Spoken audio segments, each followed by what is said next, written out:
Welcome, everyone. This is an event organized together with SPIO25 and ACES, a Center for European Studies here at the University of Amsterdam.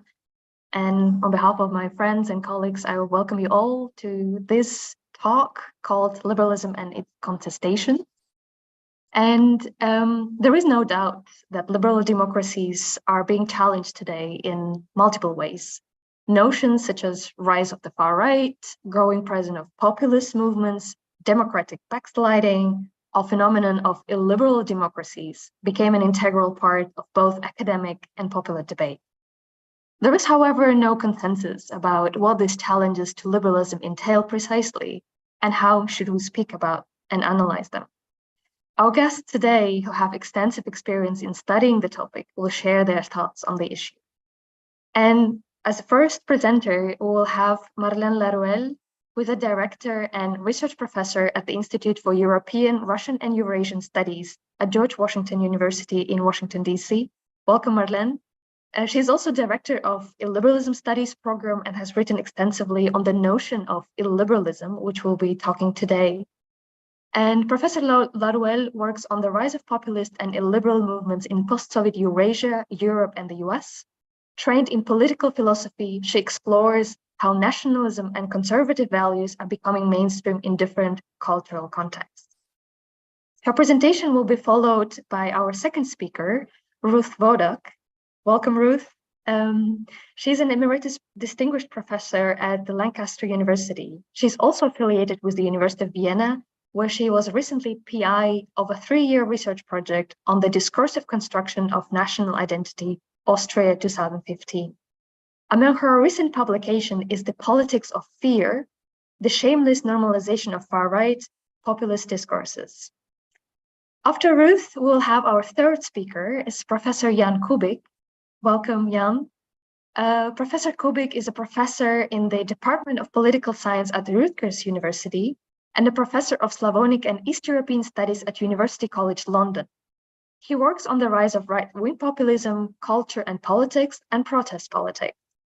Among his books are The Power of Symbol Against the Symbol of Power and 20 Years After Communism, The Politics of Memory and Commemoration. He is currently a co-director of 2 large international projects, the first one being Delayed Transformational Fatigue in Central and Eastern Europe, and the second one being Populist Rebellion Against Modernity in 21st Century Eastern Europe. Thank you so much for joining us today for this panel, and I will give the floor to Marlène Laruelle, who will indeed start this conversation. Thank you. Thank you so much, Gulnaz. Thank you all for being with us today. Great to be with Ruth and Jan for this discussion. Let me begin by just launching 3 or 4 points on the kind of the conceptual aspect of our discussion. The title of this event has both il, anti, and non as terms that are kind of challenging liberalism. So let me begin with that. I think what we are seeing now is a very deep transformation of our political culture, and I'm really insisting on the notion of political culture because I think it's not about leaders, institutions, or parties. It's something much more grassroots and systemic, and that's why I like culture in the notion of political culture, and I know Jan will be continuing on that. I think we are entering a period where politics will be more rebellious and conflict or polarization will be the new norms, and that's how things will be in the global West, but also in many countries in the global South. I think one of the issues we have conceptually when we try to understand what is happening is that liberalism itself has multiple identities, and in the title we have it in a singular, but in fact you have multiple liberalisms. First you have liberalism as a political philosophy, then you have everything that we identify as liberal in concrete real world, and it can be a more economic liberalism, political liberalism, cultural liberalism, a kind of geopolitical liberal world order. And so it's not exactly the same thing that is challenged each time. And I think that's where we have one of these kind of conceptual issues. Maybe one way, and I'm just launching that just to kind of launch the discussion, we could say that maybe so those who are challenging liberalism as a political philosophy should be called anti-liberal. Those who are challenging liberalism the way it exists in real world, like concrete liberal public policies, maybe should be called illiberal. And you also have, we didn't have that adverb in our title, you have post-liberals also, people who consider that, well, liberalism did a good job, and now it has kind of reached its maximum in making our societies better, and we need to move forward towards something else. So in that case, we have post. So you can see we have different ways, and that's just one way to interpret how we want to use ill, anti, or post-liberalism. I'm not saying it's the definitive one. I think what we see is different sites of contestation and different modes of contestation of liberalism. And so because we have several phenomena happening at the same time, it's difficult to grasp them, right? We have countries that are rejecting liberalism. They were never liberal or democratic, like, for example, China, right? We have countries that were projected as being in a kind of transition, and I use the transition with a lot of quotation mark, a kind of, you know, Fareed Zakaria vision of illiberal democracy, country on their ways of becoming more liberal and who are kind of now backlashing. It can be Russia, it can be countries in Latin America or in the Middle East. And then we have defection happening inside liberal democratic system with growing constituencies that seems to be unhappy with what they identified as liberalism. And we see that all over Europe, in the US, in Israel, in India. So you see, depending on the sites of contestation, is that countries, which countries with which kind of trajectories, is that about constituencies inside a liberal democratic system, we get different way of discussing that. And then you add another phenomenon over this kind of three big sites of contestation, is that we have growing transnational connection.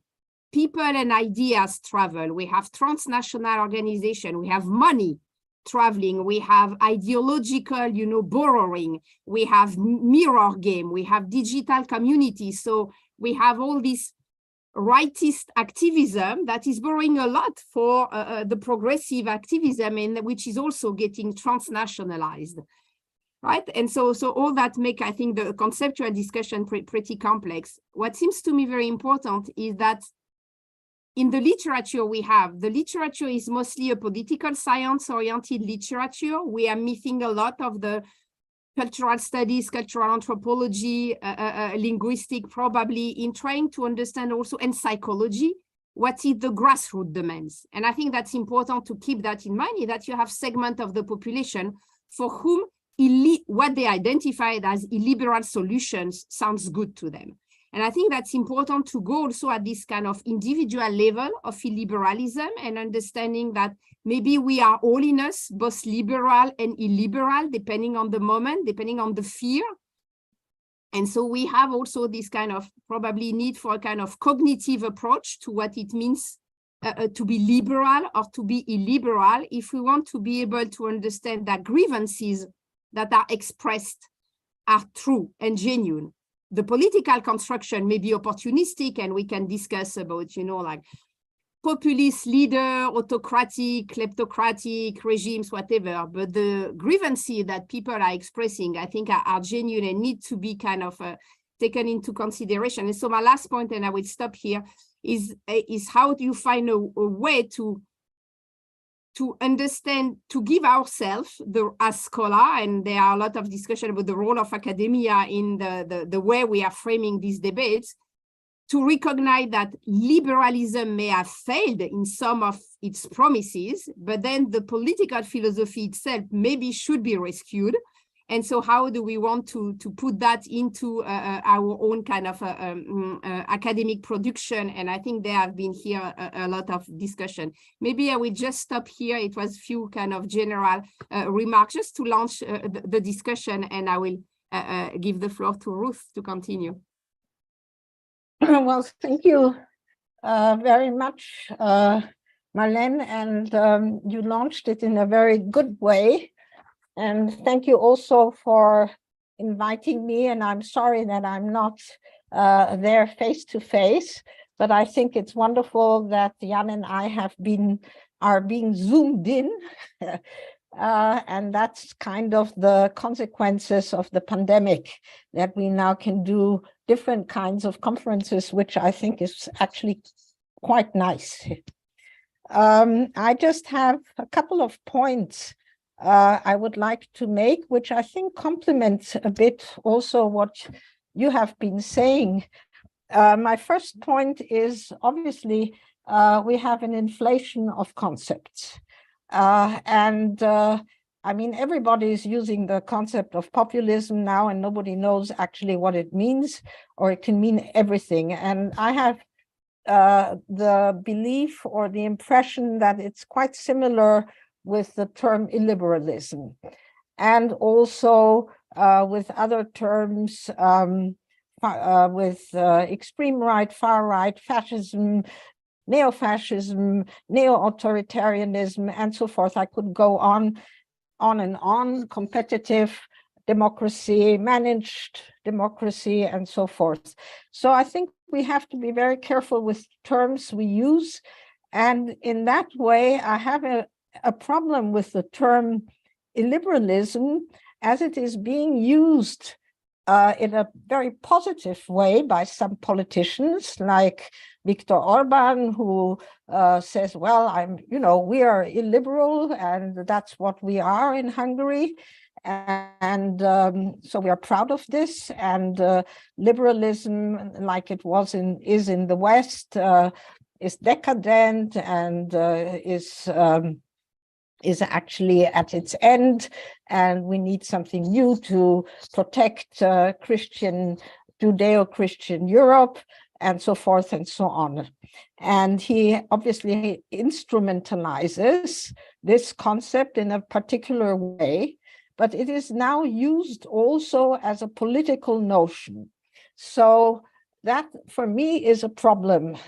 You said I'm a discourse analyst. Yeah, it's a problem. It's a similar problem like the concept of fake news, which is launched in German Lügenpresse and in English fake news, and was launched by Donald Trump very frequently. So I insist on using disinformation and not fake news, because otherwise I use the same terminology as the people who are instrumentalizing it politically. So I just give this as something to think about when we have all these terms which we are discussing, which is why I suggest actually looking at the practices.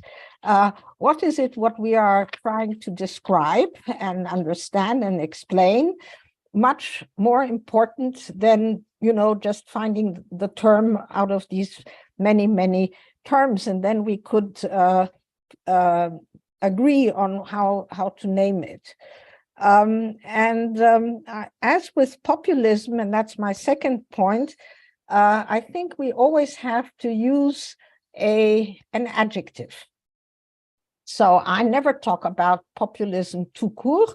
I talk about far right or left wing, because in my view, far right populism is an ideology, a thin one, and it has very similar characteristics to those which you, Marlene, have listed for illiberalism.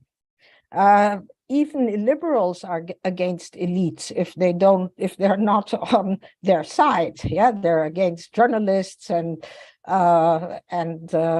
cultural actors and scholars and the CEU, etc. They're also against the elites. So there is a very big overlap, I think, in the definitions.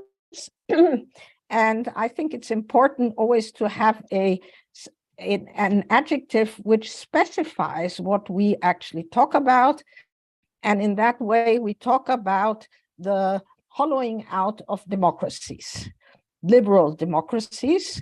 And I came across a very interesting paper by Kaut and King, who proposed two interesting kinds of illiberalisms, namely disruptive and ideological. Disruptive being attacking the institutions of liberal democracies in the West, usually, like press freedom, freedom of opinion, justice, legislation, and freedom of research, and so forth, in a very aggressive way. So probably one could also say anti-democratic, yeah? And the ideological one, which actually contests the philosophy of liberalism, yeah, and has something else to suggest. And they claim, and I would agree with that, that there we are dealing with a politics of exclusion. That means against the liberal philosophy of equality, etc., there is a definite politics of exclusion. One example would be migration and asylum policies, especially the camps, which are now popping up in rich Western countries, like in Austria. I can say more about that if wanted. I would be happier if we wouldn't have just the abstract nouns. And my third, right now, just a third point I would like to make is about post-liberalism, which you also, Marlene, talk about, even post-post, but others talk about post. And I find that interesting, also complementing what you said. Maybe some parts of the liberal project are obsolete, or they're changing, it's transforming. And we have something which is post-liberal, something new coming up. Nobody knows, yeah, it's fluid, but we're watching it. It doesn't necessarily have to be illiberal, yeah? It can be something new. It could be post-neoliberalism, for example, which is something my colleague in Vienna, Uli Brandt, is proposing. So I would just like to now make these 3 points, and then we could continue to talk about specific issues. Thank you very much. Okay, I guess my turn. So thank you for having me, and I'm delighted to be here. I also regret that I cannot be there in person, but it's wonderful to be in a conversation with Marlene and Ruth. And so let me now turn on my presentation. I hope you can see it. I am very much in agreement that we need to become more empirical in the sense of being even more inductive at that stage. Still a lot to learn about what's going on. So I will talk a little bit about grassroots that Marlene mentioned, and about practices. I am an anthropologist, so I understand culture. Let me see, it should work in a very specific way. And I am making a distinction between ideology and culture, which is a common practice, at least among some anthropologists. Ideology is simply the more elaborate and more coherent version of the content that otherwise is more amorphous and more dispersed in the culture.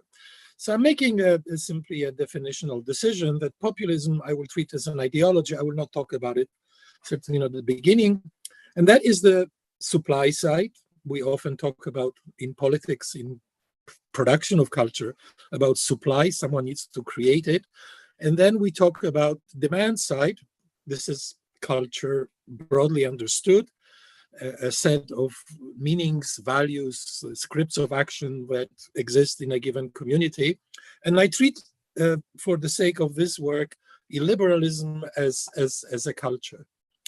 So who are illiberals, if we could call them this way? So on the supply side, those are culture producers. I could call them engineers of illiberalism. They construct narratives, visuals, performances that enhance illiberal cultures. often by promoting illiberal ideologies, such as right-wing populism or fascism. On the demand side, people are there, and as Marlene mentioned, this is very important. They changed their view recently over the last 10, 20 years about what they want, many of them, and they want new things in a way, and some of those new things come from those engineers of illiberalism.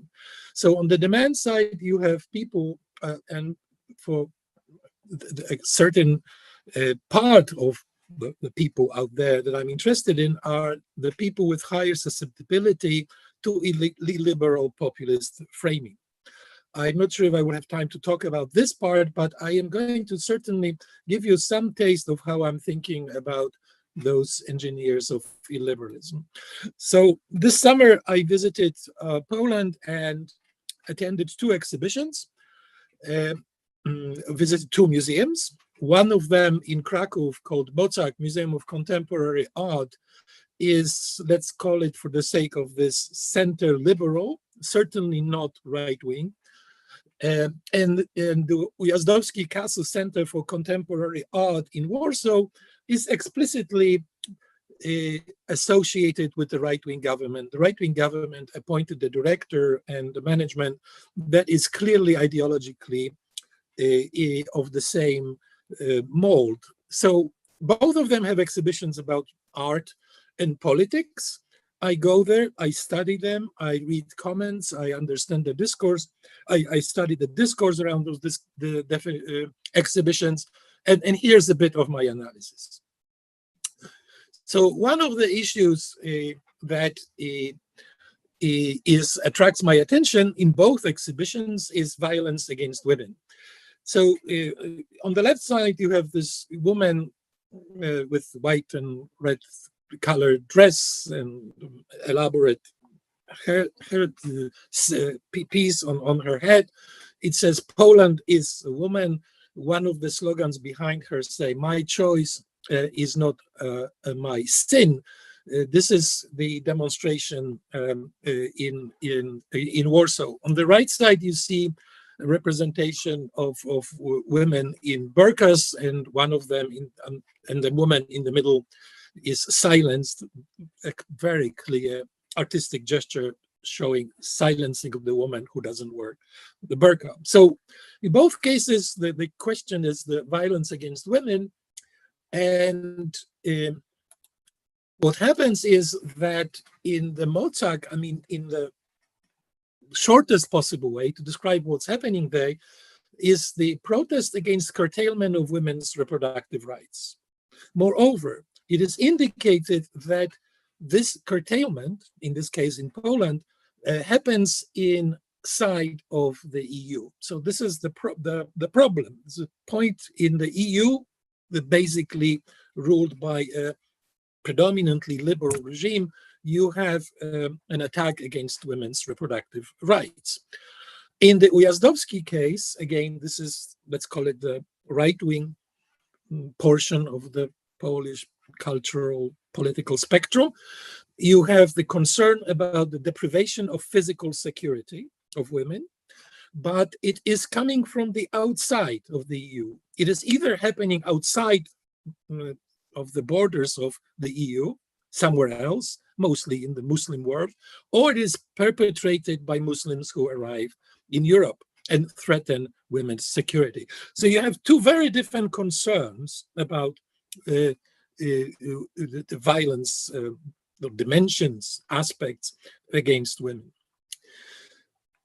The particularly interesting case is the treatment of the European Union itself in both exhibitions. So if you go to the Mozart exhibition, again, this is this liberal exhibition, you have clearly an ambiguity. On the one hand, there's something positive, the upper picture, although there's also the danger of uniformity indicated there, right? We all eventually would end up with kind of flat, homogeneous European culture. But on the other hand, Europe is seen as an inaccessible fortress, right? Europeans only. This is a picture that is used as an artistic protest against this situation. On the other hand, in the Ujazdowski exhibition, you have Europe presented as the space which is threatened. It is, I called it, an illiberal vision of doom. Someone who is a wolf but used to be a sheep is pointing a gun at a sheep. The sheep represents those unsuspecting Europeans who just do not realize what they're doing to their continent, right? So the European Union, in the Mozart case, you see liberal ambiguity. On the one hand, it is a borderless space of opportunity, although there is a danger of excessive uniformity. And on the other hand, it is inaccessible fortress for the privileged. So liberals observe that tension. There's something positive, something negative about Europe. In the Ujazdowski case, again, more right-wing proposition, you have this illiberal vision of doom. And Europe is seen, I would say, as a suicidal sanctuary for dangerous non-Europeans. Moreover, it is a space of increased control, censorship, and as they explicitly say, becomes the enemy of liberty in the name of political correctness. To the point that there are ideas that EU, to some degree, resembles the Soviet Union. So one of the participants in the debate, you can see this debate online. I actually I was there listening to it. A sociologist, Frank Furedi, self-described conservative, says, here's the quote, "Now, there's obviously a difference between the Stalinist depiction of reality and the European Union, although sometimes I think the difference is not as much as I will leave it for further discussion if you want. A final thing I want to quickly make an observation about, which is very central. Liberalism is about liberty. Observe that people who call themselves illiberals talk about liberty all the time also, or about freedom, right? So I started thinking, just on the basis of those exhibitions, what's the difference? What's the difference between the approach and the conception of liberty? And I realized those are two very different concepts of liberty.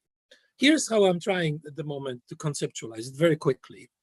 The issue is the restrictions a society may impose on the realization of liberty, including the deservedness of liberty. Who deserves liberty? You can have the whole discourse about it, right?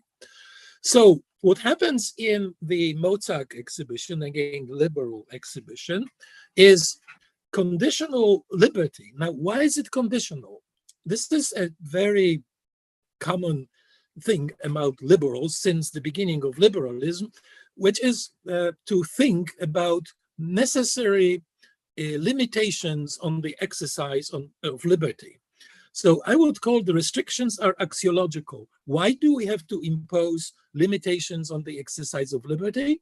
Because liberty exists in the space of other values, and some of those values, like the respect for other human beings, need to be considered, and we need to impose some constraints on ourselves when we're exercising liberty. That's a very classical liberal position, and it is presented here. Who deserves liberty? Whose liberty? The tone, I would argue here in this particular exhibition, in this institution, is universalistic. This concern with the overall condition of liberty for all, perhaps with the exception of those who are the enemies of liberty. Now let's go to the other institution. So this is the Ujazdowski Castle. And I think the contrast is very strong, at least the way I see it. Restrictions on liberty are not axiological, but sociological. There's no discussion about other values that may be necessarily considered because it is that liberty is unconditionally understood, but not for everybody. There are groups of people, for example, Muslims, that should not be admitted to the space of liberty, which in this case is the EU. which is linked also to the consideration of who deserves liberty, whose liberty. And here you have very particularistic concern with liberty. Some people, some categories of people observe not the carriers of values, but some categories of people should be excluded for one reason or another. But particularly, you have this concern with our own liberty, which is conservatives. Liberals tend to think about liberty for everybody. Conservatives, I'm simplifying a little bit, tend to talk, at least the way I see it, about liberty for themselves. And to make this point, let me show you the last slide. I will stop at this point. So the Ujazdowski exhibition invites two artists who are extremely controversial. In the name of liberty, they invite Dan Park, who was twice sentenced for the got prison sentences for actions that certainly must be looked at as, to say the minimum, controversial. He's the one who posted posters of Breivik, and Breivik, in his case, is someone who deserves some positive attention, but which you would think you cannot go even further than that. Well, he did. He actually is responsible for this poster in which Hitler is presented under the slogan, and he also died for our sins. I guess I'm making this point to show that, and they actually talked about it, I heard it, and they've written about it, that those people like Dan Park are deprived of their liberty, and that shows that the EU is the enemy of liberty. I will stop here. Thank you. Thank you so much, Jan. It was a great presentation. And Ruth, I think we can launch the discussion now. I invite people, of course, who are online to ask questions in the chat, but let's maybe also have a discussion between the three of us. Ruth, I thought you had your virtual hand raised. Yes, well, thank you both, Marlene and Jan, for your very interesting statements. Well, Jan actually gave us a little lecture, which I think was great. And it kind of substantiates what many scholars say, namely that there is illiberalism, obviously, or restrictions and constraints, which we need as a society integrated in liberal democracies. Yeah? Because just the very simple examples, all of us, when we drive cars, now have this belt. I remember when that was introduced in Austria, it was a huge scandal of, restricting our liberties, and then people did understand that it was for their own safety. And the scandal stopped. It didn't stop, and that's the point now I would like to make, because I think the pandemic shows us some very interesting examples and practices. I'm not a cultural theorist and anthropologist, but I did study a lot and did a lot of research on the discourse of the pandemic, looking at politicians, but also at the anti-vaccine grassroots movement and all these various movements which we have been aware of. And here you see that, for example, the mask has become a symbol of exclusion, of dictatorship, even of enforcement, something terrible, which cuts our freedoms and our equalities. And the far right immediately jumped on this niche and instrumentalized that. Why did they jump on this niche? Because the other agenda of the far right were taken over by the governments, which were not far right, but they had to secure, or thought they had to secure, borders, lockdowns, etc., etc. So many issues which otherwise the far right would have put forward were suddenly put forward by coalition governments in liberal democracies, and thus they found a niche, which is we are being cut in our freedoms. Now, there are very interesting studies about who are the people who are now demonstrating against these so-called dictatorial restrictions. Obviously, these people have no clue what a dictatorship looks like the analogy with Stalinism, people have dehistoricized or just don't know or have forgotten or don't want to remember. And these are very, very different people. There are many oral interviews now and so forth with, especially in Germany, has done big studies about that, who are not only far and extreme right. There are many people who are angry, but they're angry about not about the masks. They're angry about possibly losing their existence, costs of living, and how to cope with children at home and homeschooling and single mothers. And there's a lot of anger. The rich get richer, the poor get poorer, and so forth. And there are esoterics, people who, physiotherapists and all kinds of yoga and herbs and I don't know what, who think their body doesn't need vaccines. They have healthy bodies, so their bodies don't need that. And that is a trend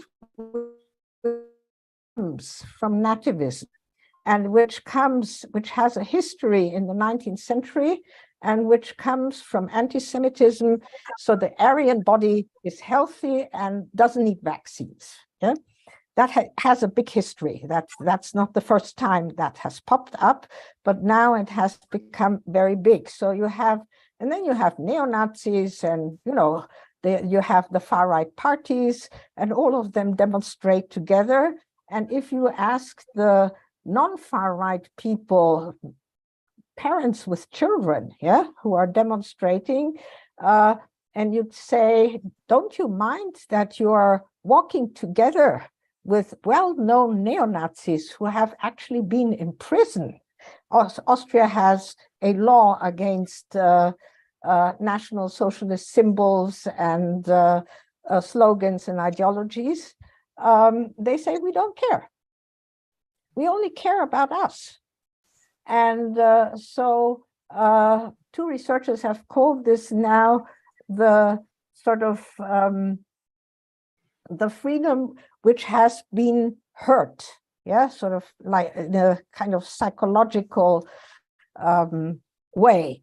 So I think it's very interesting to see how the notions of freedom and liberal have been now reformulated, reconnotated, and normalized in a certain way, so that freedom now means without masks, without political correctness, without this, that, and the other, kind of a new vision of this nativist Christian society, which is homogeneous, and which again shows me that it moves to far-right populism, because that it's not really different from that. So that was just one point. And the other point I wanted to say, and Jan, I'm very happy that you brought gender politics into play. I think this is the arena of contestation, hugely in the States anyway, but also in Europe and elsewhere. And the backsliding of sort of anti-abortion and these discussions are not only brought from outside, they're brought from the Catholic Church. It has a long tradition in Poland, so that hasn't come from the States, that is in Poland. It's also in Hungary, where you have to get more and more children and women should stay home. And it has a long tradition. And I think we need to look at, this is really a big conflict, a polarization, where this will go to, yeah? So if we have normalization, obviously it depends on what gets hegemonic. And obviously in Poland, the anti-abortion movement gets hegemonic, whereas, for example, in Austria, that certainly will not be the case, or not yet, hopefully. And it depends again, but maybe if you look at Italy, we don't know what Mrs. Meloni is standing for.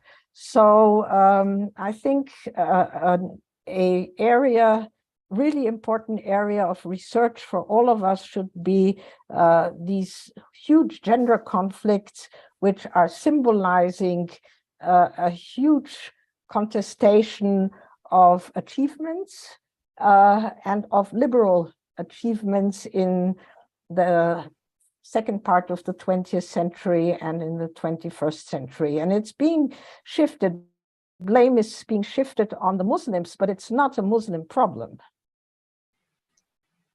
Thank you so much, Ruth. Jan, I want to give you the floor back if you want to dialogue with Ruth, and then I will also make some comments.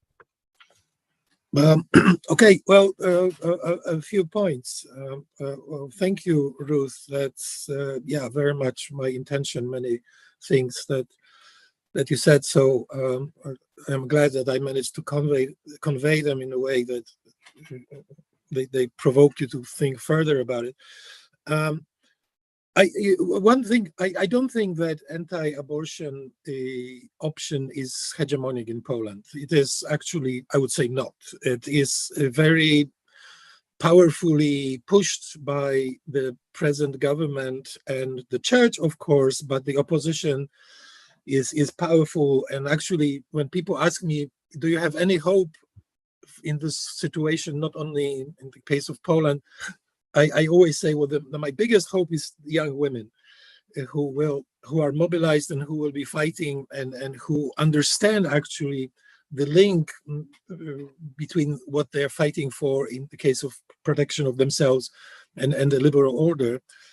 Although I wish sometimes that the link was stronger and more powerfully articulated. The one thing as you were talking is indeed that's what I want to. I'm trying to write it. I have to finish writing very soon because otherwise Marlene will kill me. But I'm trying to articulate this very strong difference.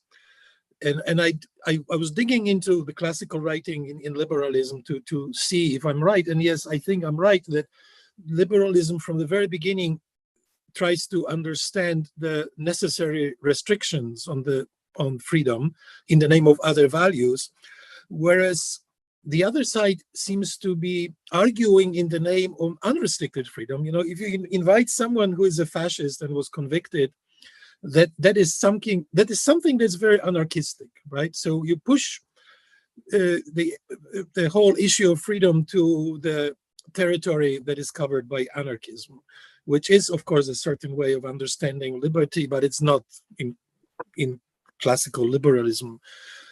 And another issue that you raised is very important. Again, given this example, I observed something exactly the same. You know, people marching together in some demonstration with far-right groups, and it raises again the problem that we know very well from the Holocaust studies, which is bystanders.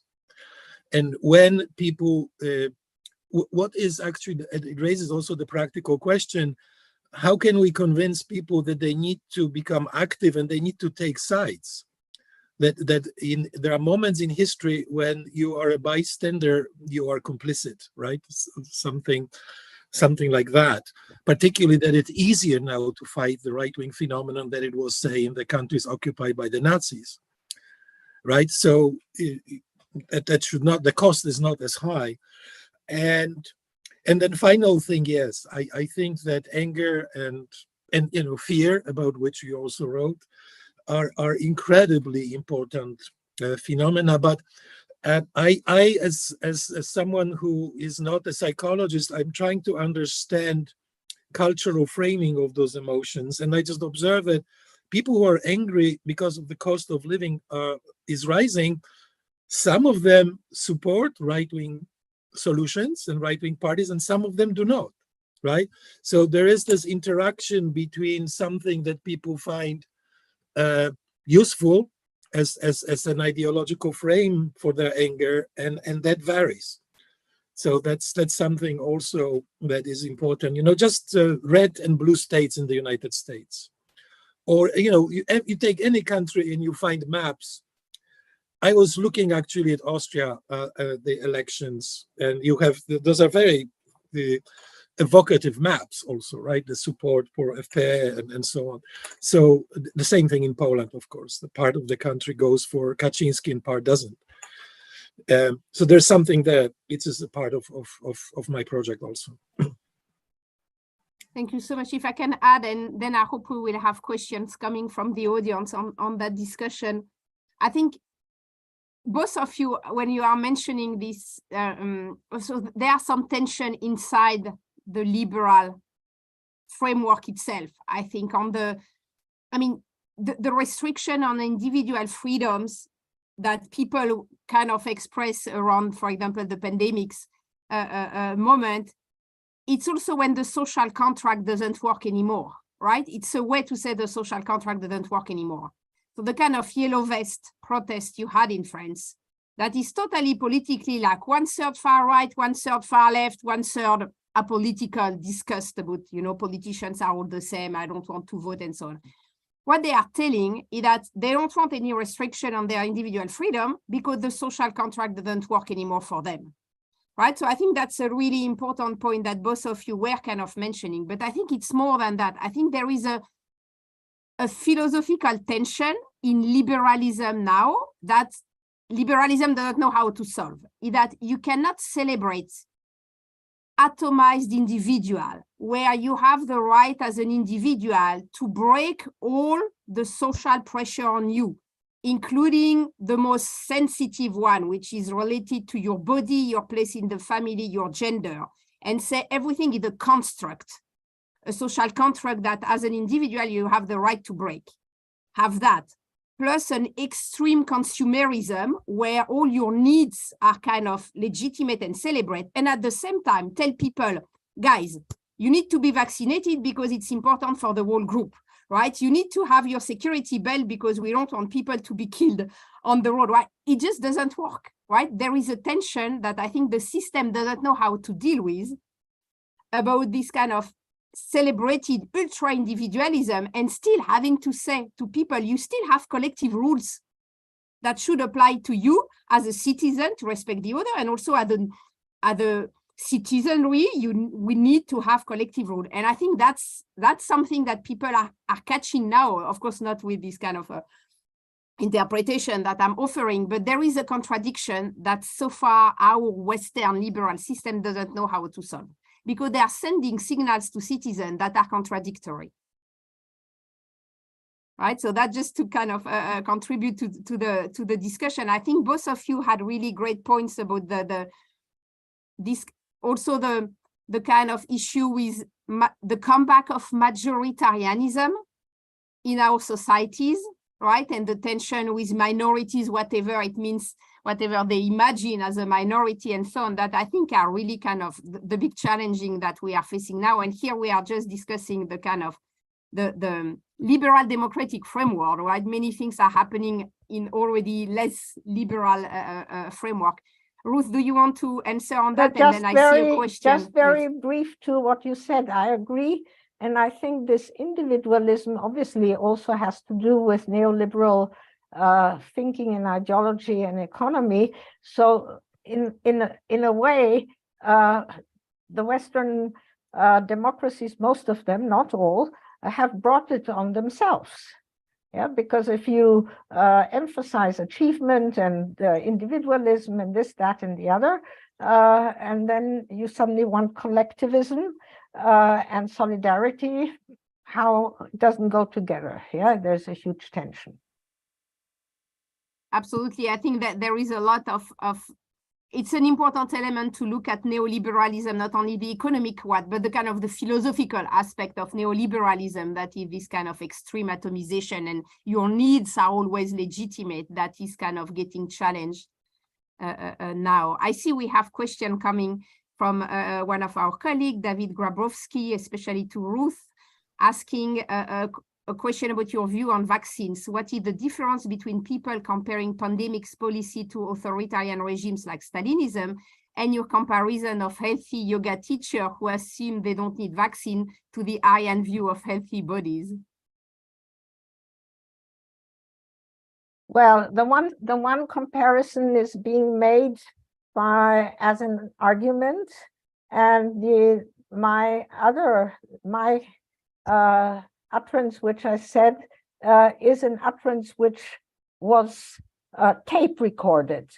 So I think it's not my comparison. It's actually the leader of the Austrian Freedom Party, Mr. Kickel, who at one of those demonstrations said, you know, I have this healthy body, yeah, I'm white, yeah, and we have this history of the Christian Germanic people.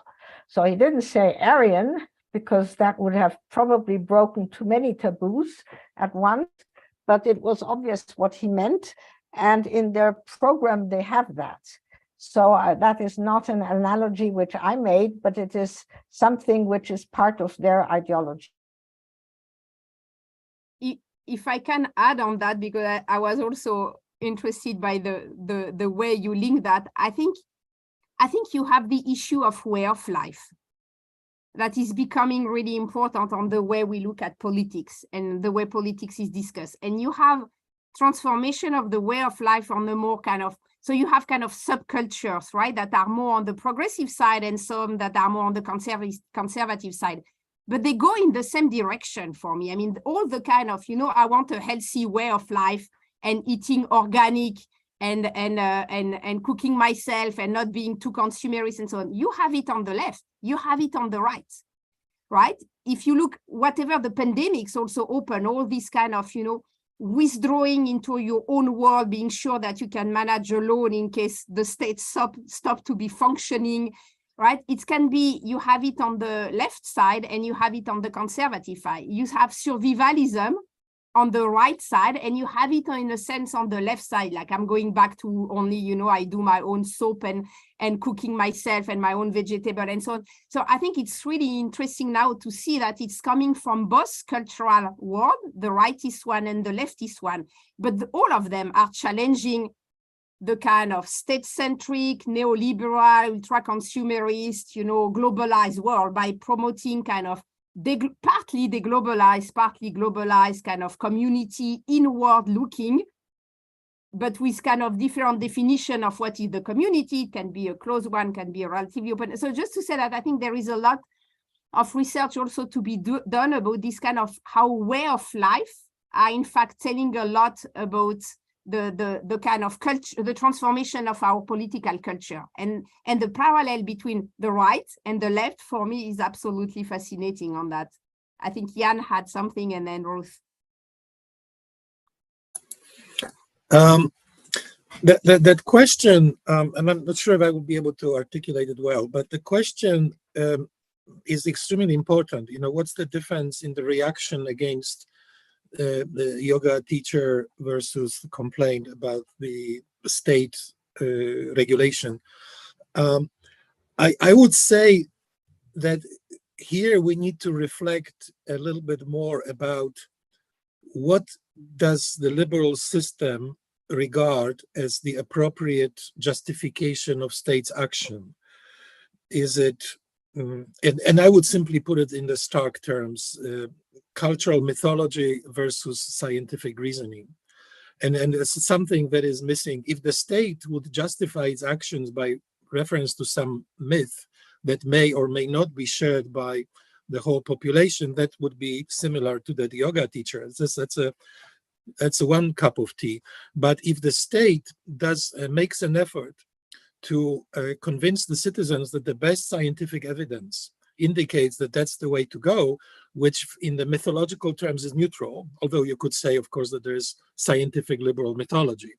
But if I resist as much as I can going this way, I do think that there's a absolutely important moment for liberals in particular to educate the publics about the difference between science and mythology. And that, yes, that science is not perfect, science is provisional, proper teaching about science is very important, but it's a different mode of thinking. And I think if people start understanding that, it may convince some of the, say, anti-vaxxers to pay more attention, that this is not just another story. It is not just another cultural narrative, not just another mythology, but it is a knowledge of a different order. And the difference between those orders, I think, is very central, but it gets lost completely because of this somewhat inane relativism that, everything that science does is basically on par with any other way of telling us ourselves of who we are, what we do, what's the right thing to do, and so on. And there's this danger. And many people observe that this kind of postmodern, or whatever you would call it, at least kind of making light jokes about, this difference between science and mythology, that now we're paying for it a little bit. Yeah, very good point. I will react on that also, but Ruth, you have the floor. Thank you. 2 points on the one thing is facts become opinions, which is something Hannah Arendt already observed in the 1970s when the Watergate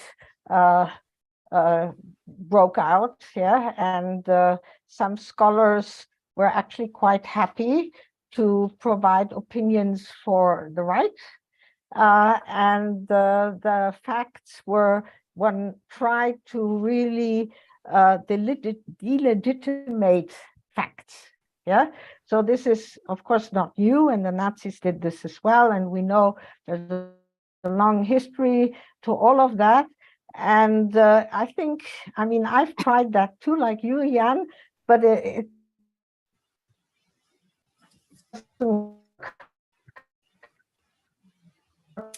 rarely live in difference anyway, something which we know is happening in the States, for example, but also in other countries. The polarization is huge. And the other point I just wanted to make to Marlene, yes, you're right, left and right have that, but in those oral history interviews, in those deep very long interviews which Nachtwey and his collaborators did, it shows that people who were on the left now vote AfD.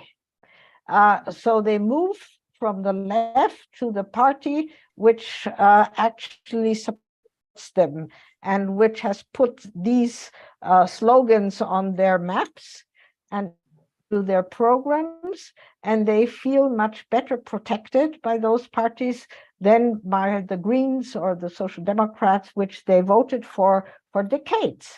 And now they move to the right. So it's not anymore about left and right. It's about values, as we know, and it's against the elites of science. And Austria, for example, it has an extraordinarily high skepticism of science. I think it's the highest one in the EU. There was some kind of statistics, Eurobarometer. So they don't care what science says. Basically, many people don't care. And you see that many people really, and that the far right has very well instrumentalized that. Because for them, it's a game. They just want votes, and they're quite successful because now in Austria, again, they are in opinion polls up to 24%, which is huge.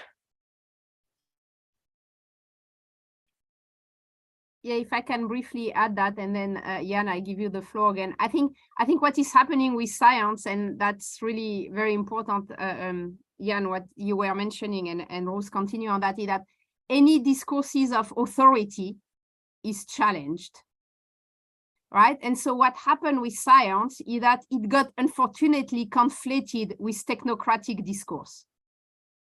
And so once technocratic discourse are kind of delegitimized, you know, the kind of economic expert who come and to tell you there is no other choice than austerity, it's not an ideology, it's just an objective reality that we will be implementing. Once science got mixed with that, then science is losing its credibility and its authority. And so I think one of the issue now is to explain why that it's to decouple science from this kind of technocratic authority, because this technocratic authority will get challenged and will get contested, and it cannot be repaired. I think it's beyond repair. It has to be transformed. While science needs to be rescued, showing that it's not a kind of, the way science creates authority is much more complex than the way technocratic knowledge is built, right? So I think that's also, so all these challenging, they are so systemic, right, to be approached, that is really difficult to imagine what can be the short-term solution, because all that are kind of really long-term issues that needs to be addressed. Jan. No, that's absolutely, this is so important what you said. I was the last 2 weeks with my undergraduate class, I was trying to give them a bit of kind of preliminary story of the history of science and philosophy of science, and the point that I keep hammering to their heads is exactly the distinction that experts say they peddle uncertainty, whereas science is about uncertainty. It's about provisional grasp of something that we know in the moment, you know, and I tell them about Newton and Einstein, and then what happens after Einstein, and, you know, things change, constantly evolve, and are dramatically different. So if this is our, and I talk to them in terms of probabilities. Science is provisional. In a given moment in time, it gives us certain solutions. So you just sit down and think for a moment, where are you going to place your bets? With another mythology, or with this imperfect tool that is science? And it is your decision. But I say, I made up my mind. I am betting on science, although sometimes I may lose my bets, but that's the nature of the beast. And very quickly on the left and right, extreme left and extreme right, it's been so many times observed, are so similar. It doesn't surprise me at all that they travel from left to right, one extreme to another. It has something to do with authoritarian personality. So I just happened, last week I was reading this very interesting paper, because usually, you know, the whole tradition of Adorno is this right-wing phenomenon associated with right-wing. Of course, you have left-wing authoritarianism. So someone did a very interesting study, quite impressive, and just one thing from that study. There are a lot of similarities, but there's one amazing difference. Left-wing authoritarians, people with authoritarian personalities coupled with left-wing views, or radical left-wing views, tend to reject science to a much smaller degree than right-wing authoritarians. And I think that's pretty remarkable, right? So, I mean, of course, we have the story of, which I was growing up with, which is the story of scientific Marxist-Leninism, which was its own form of BS, but those differences are important, and the result is very robust. Thank you, Jan. We have a question in the Q&A for you, Jan, and going back to your own presentation, if you could develop a little bit on the theoretical distinction between culture and ideology, and how we can fit the concept of illiberalism in populism in there. Do you see illiberalism as something like the cultural basis for populism? The last sentence, that's exactly how I see that, although it is just a bit of a definitional trick just to sort things out. And going beyond those words, the warning that Ruth gave us, let's concentrate on specifics and concrete things that are happening in the world, and let's not get too much entangled by labels. what I know, and I know it mostly from Clifford Geertz, I'll tell you, who is a huge influence on me. He has two essays. One is Ideology as a Cultural System, and another one is called Common Sense as a Cultural System. And it's worth reading. And the basic difference between them is that ideology is a highly coherent, developed layer of culture. Of course, it has other functions. It usually serves to justify power. It may also serve to either legitimize or delegitimize social order. But the concepts, the ideas, the story are highly organized, whereas culture is messy, simply. Culture is also full of contradictions. Ideology, if it's worth its salt, is not contradictory, internally contradictory. It tries to be coherent, also in that sense.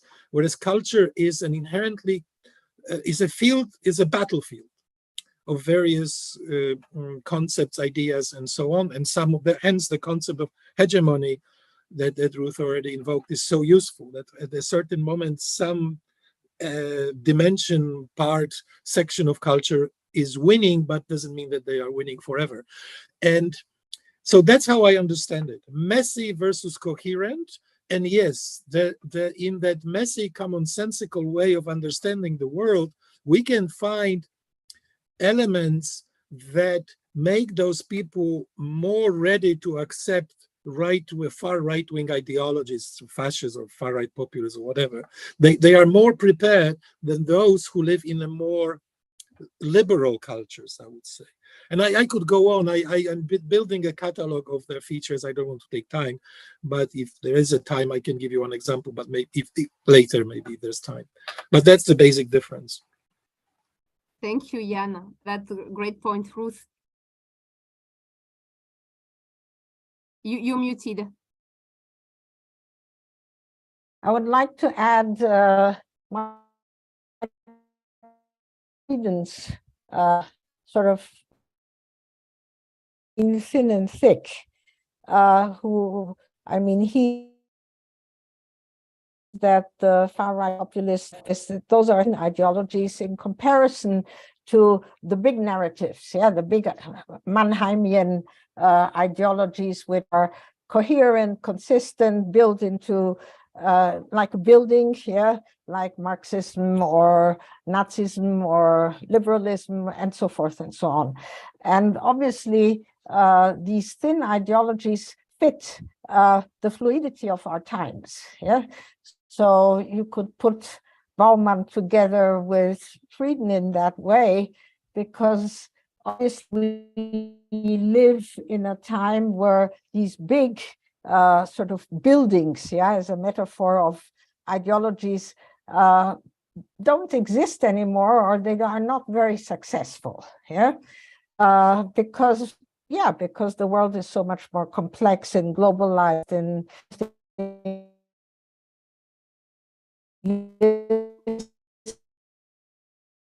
so in that way, which are contradictory, very fluid, which can change every time, and nothing matters.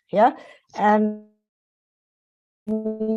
to the issue of truth.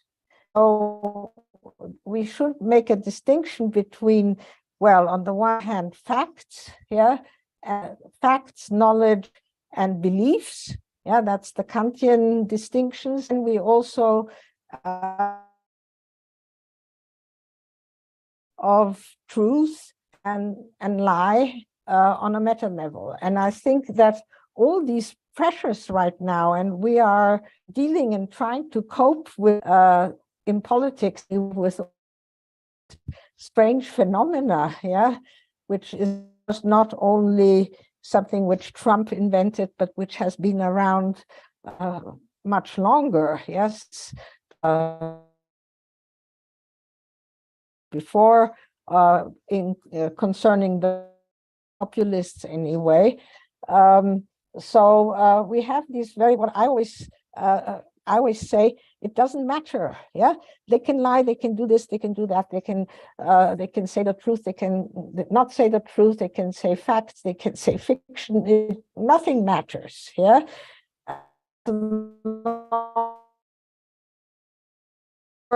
by powerful groups and is then also mediatized. We haven't talked about the power of the media and the function of the media and all this huge complexity yet, and there is obviously a lot to say about that, social media, other media, and so forth. That we're the big ideologies are not successful anymore. If I can add just one point on that, I think it's a really important argument you are making here, Ruth, is that also we are exiting a world of text, right? And so the vision of ideology as being textual, like something that is written, is getting away, right? So ideology will be visual, ideology will be interactive, ideology will be in our body, on our body, I don't know, tattoo culture or things like that. And so that will make much more complicated the way of trying to identify what is the coherent layer of ideology. And that's why I think what's also Jan was explaining about this kind of ideology and culture is getting much more fluid than it was before, because it doesn't need the coherence now. And because so the messiness will be part of the new ideological kind of the new normal for ideologies. And then we are losing the textual aspect very much. And that will have, of course, consequences on the way we as academics want to frame it. I see we have maybe what will be one of last question from our colleague David Grabowski, saying he's a German teacher in the Netherlands and is interested in if we could say something about the pedagogical issue or a pedagogical responsibility in the context of liberalism, illiberalism, when we are talking about politics of exclusion, equality, and inequality. So maybe Jan, I let you first comment on what you wanted, and then maybe we try to conclude around David's question. Well, I actually have a technical question because my screen is blinking. I don't know if it's me or it's everybody. It's blinking like crazy. So it's I guess it's you. It's you. It's me. Okay, so I don't know what it is. But I can hear you, although it's kind of so okay, if I don't want to take time, but this question on illiberal trends, right, in education, and this is at the level of you know the dimension of our work, which is teaching. My wife is a teacher. We talked about it all the time. I guess this is something that should be started very early on. Young children are very receptive to learning about ideas that are basically liberal, which is about inclusion, openness, fairness, justice, rights. That's the language that we have to start sharing with people, and in the kind of showing how those concepts can be, I don't want to say hijacked, although maybe that's the term, by non-liberal or illiberal, anti-liberal forces. And that's why I really got into this definition of liberty. It struck me, you know, of course it was kind of a silly assumption that, you know, only liberals will be talking about liberty, but I didn't think enough about it before, that illiberals, anti-liberals also constantly talk about liberty. So we have to produce a picture that is as clear as we can make it of the difference, right? So that's what I was trying to do with this presentation. Ruth, would you like to add something? I think we have another question. In sustainability studies, the technological fixed critic warns against relying on the application of scientific advances to solve problems related to managing the environment. do you see skepticism of science on the left and or the right reflecting this understanding that the challenges to liberalism include the centrality of technological advancement to progress? That's a very, very important question. Well, I first say something very brief to the issue of education, yeah, where I think that we have to develop new materials, new modes of education. I don't know so much about other countries, but I think in Austria it's still very backward and frequently anachronistic in the sense, you know, Austria has a very authoritarian tradition and history, and you just learn, and you are not actually enhanced to ask questions, yeah, and to discuss and to look at the various changes and transformations. So the argument, there is no alternative, is sort of not challenged. And I think that our primary or one of our primary duties as teachers in whatever age group is to teach students, kids, whoever, to ask questions and to not take anything for granted. And once you start going that way, you can start discussions and dialogue. Unfortunately, as I said, the society is so polarized that you can't have rational discussions, because as long as it's so emotionalized, no reasonable discussion is possible. Yeah, you can't make an argument because people are just angry and insult each other and are offensive and very destructive. Sort of the argumentation takes over instead of some kind of trying to find an agreement, a compromise that the better argument should win or whatever. This is what we're up, and this is so. I think we need to really on the ground, local, new public spaces of dialogue. That's easily said, but very difficult.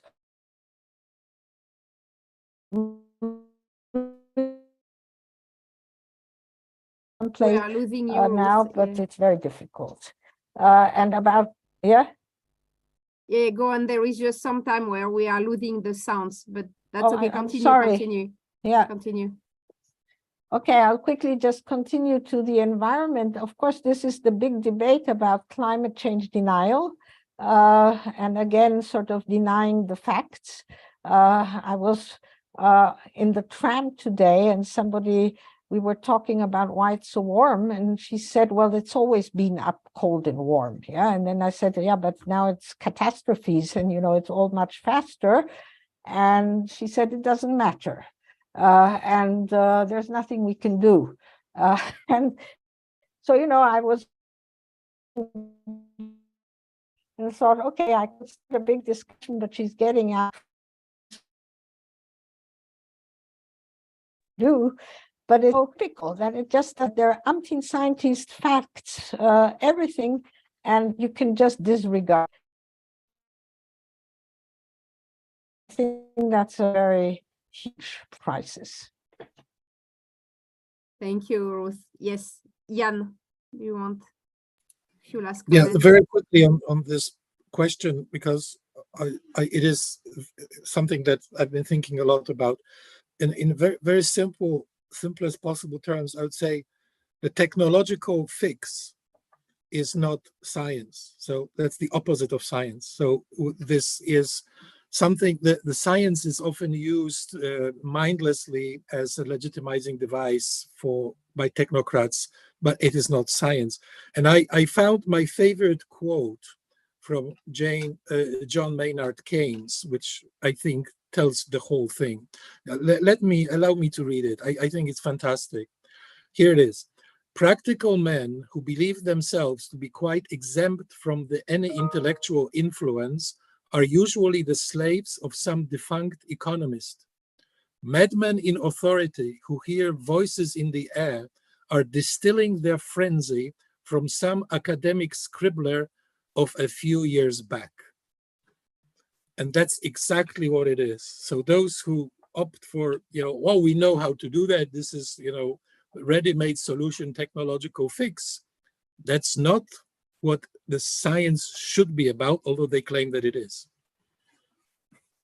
Yeah, that's a great point. And I think there is a whole discussion, we won't have time that about the meaning of progress, right? And what is the role of technology in progress, that I think is really now also becoming kind of changing the way we want to discuss progress. You can now also see progress as being the refusal, right, of technological progress.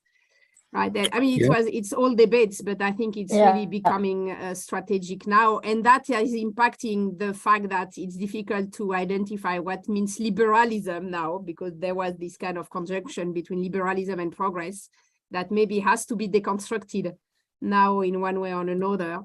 Maybe I give the floor back to Gulnaz just to conclude.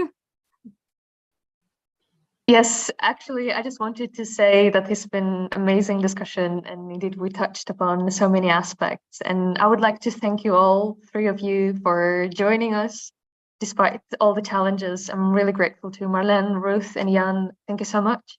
And I would also like to thank all the guests who have been with us for this bit more than an hour. And yeah, so the recording will be available on YouTube, I think, at certain points. So those who would like to still to re-listen to some of the ideas we were talking about, you're welcome to check the ACES website and on YouTube. Thank you so much. And on that, I will just close the floor. Thank you. Thank you very much.